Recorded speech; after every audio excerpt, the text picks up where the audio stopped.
when we think about open-air evangelism, we often think about and focus on the preacher, the person up the front delivering the gospel message. But to be truly effective in open-air evangelism, the preacher also needs to have a great team around them, a team that knows what they're doing. A good team makes street evangelism so much more effective. And so that's what we're going to have a look at in this video. The positioning, how to place yourselves as a team to help to draw in a bigger crowd, how to position yourselves to get ready for those one-to-one conversations, and a couple of do's and don'ts to try to make you as effective as you possibly can be when you go out as a team member in the open air. So let's start off by having a look at a little animation that helps you just to think about your positioning and where you need to be standing and what you need to be focusing on as a team member.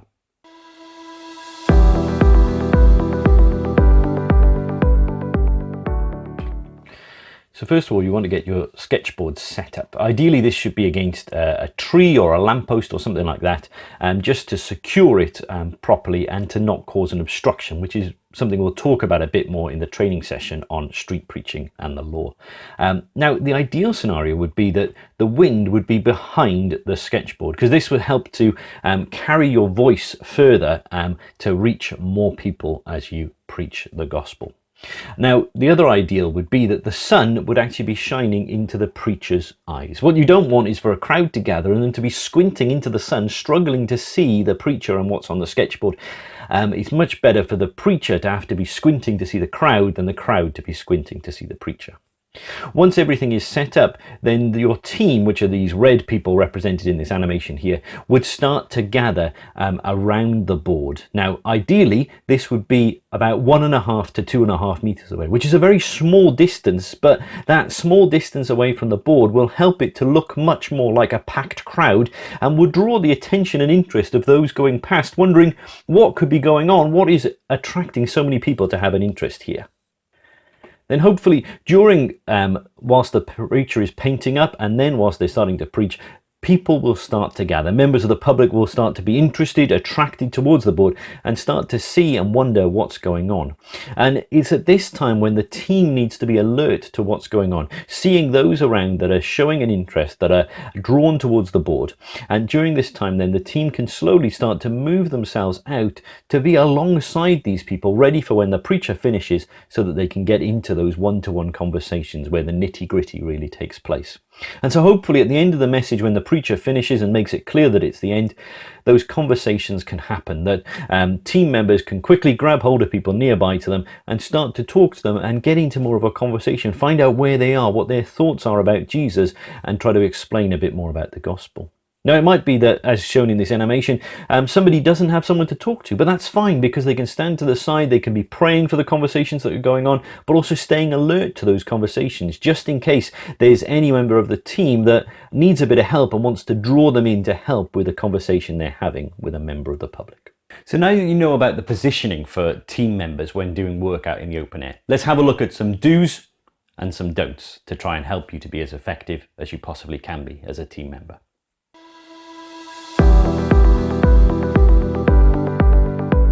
So some do's, some positives that you need to think about when you're there as a team member in the open air. The first one is you need to smile at the preacher. You want to be encouraging to them, helping them, supporting them in what they're doing. And so smile, it's a good news message we've got. And so let's be people that look happy to be there. The next one is you need to look interested. How do you expect to draw a crowd of people if you look bored out of your mind?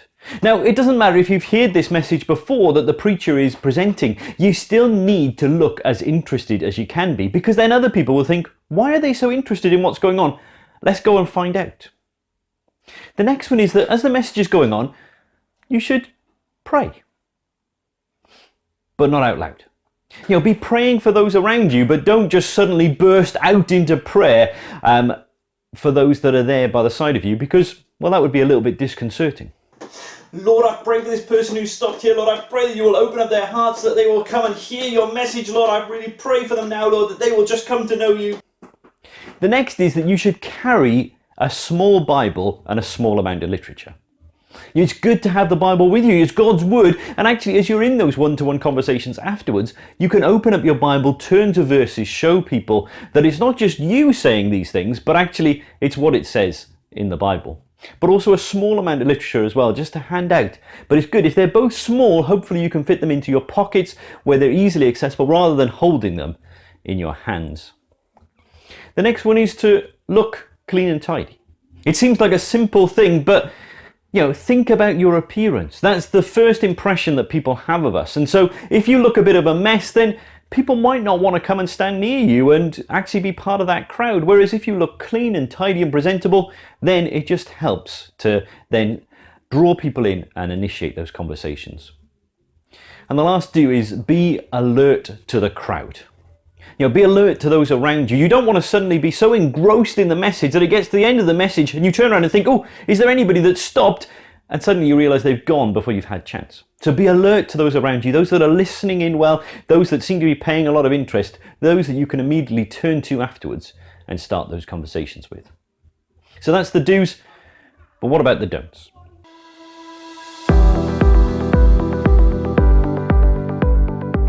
Don't leave during the message. If suddenly you walk off in the middle of the message, then it just draws other people that have stopped to listen and they think, oh, and it just draws their attention away and they might leave as well. So you're out there to be part of the team committed to this open air meeting. And so therefore stay and listen to the message and be ready for those conversations afterwards. Don't argue with hecklers.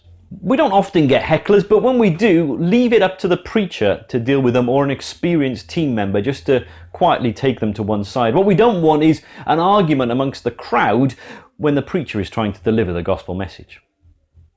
Don't talk during the message, whether that's to another team member or to a member of the public that stopped, because as soon as you start talking, then all of those around you can hear your conversation more than they can hear the preacher. And we want them to be able to hear the preacher and the gospel message that's being presented nice and clearly. Don't distribute literature during the message.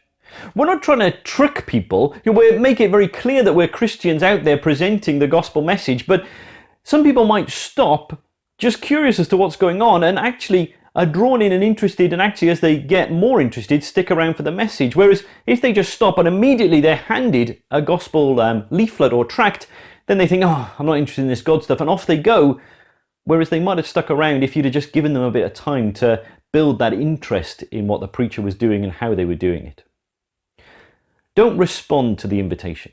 The preacher often at the end will hold out some literature and say, if you want to know a bit more, please come and take one of these from me. Now, it doesn't matter if nobody comes and takes the leaflet from the preacher. What we don't want is for you to take it and then people realize that you're part of the team and it just seemed a bit like a sales trick. We don't want to trick anybody into talking to us or finding out more about the gospel. We want them to be a genuine interest that they have in their hearts. So don't respond to the invitation. Even if no one else is, the preacher is fine with that. And the last don't is, don't wear sunglasses.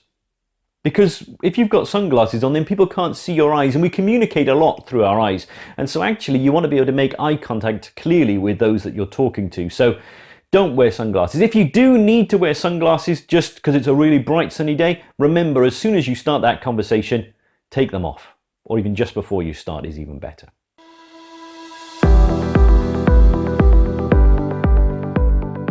So if you have a large enough team that you don't need all of the team right next to the board to help to draw the crowd, or if you've got some people who aren't really comfortable being part of the crowd in the team like that, trying to have the one-to-one conversations, but prefer to just distribute some literature, then it's good to have those people. But what you want to do is make sure that there's two of them, one going one way in the street, one going the other way in the street, about 15 to 20 meters away from the sketchboard.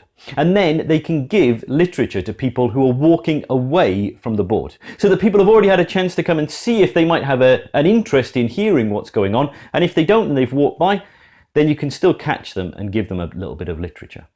But again, remember, as we said with those being part of the crowd, only hold a small amount of literature. If you've got a big stack of literature, then people are probably going to avoid you anyway. So just have a small amount there, ready just to hand out to those people who are interested in taking it.